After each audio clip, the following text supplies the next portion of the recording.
Look who's here, it's my old buddy Nick Bowen. Hi Nick. Hello, Matt. We're ready to go for another mid-season report card, looking at the Greater Western Sydney Giants, and look, there's been a few negatives, we'll get to those in a moment, but let's start with the positive. Well, I think that the greatest positive, Matt, is that their season's still alive, and for that they can thank the round 11 win over Adelaide. It was one where we didn't expect them to get the chocolates, and they went over to Adelaide and put in a really spirited performance, so that for me is the highlight. I mentioned the negatives, there's been a few. Which is the lowest of the lows in your view? A hard one to choose, Matt, isn't it? Because as you say, there have been some lowlights. I think it was really the 61-point loss to Geelong in round 7. You don't expect that sort of a loss with a team with this amount of talent, so yeah, clear lowlight. An individual who's under the pump, under pressure going into the second half of the year?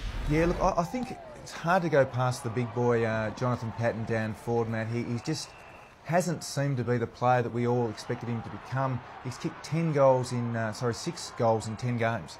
He has played a little bit more ruck, but you're expecting much more output for a player of his talent. Yeah, and he's certainly getting a lot of scrutiny for the AFL's 18th team. Let's look at a player now who has impressed you. Yeah.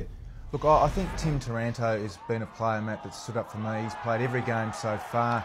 I think he certainly had a really encouraging debut season last year, and he's really continued that development for this year. So I think he's a really exciting talent and living up to that, I suppose, his potential at this point. Nick, it's your chance now to play the Wizard. The Wizard? Grant a wish for the Greater Western Sydney Giants.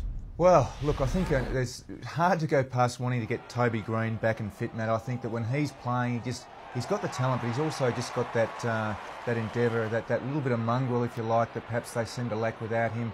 He's got the foot injury, so it's undecided or undetermined at this point how much longer he'll be out, but they need him back, and they need him back soon. And let's give them a grade. I've given them C, Matt. I think that it's been a really tough season, but they've hung in there at this point. Hopefully they can upgrade that for the rest of the season. Good stuff, Nick. Thank you. Thanks, Matt. Nick Bowen with us.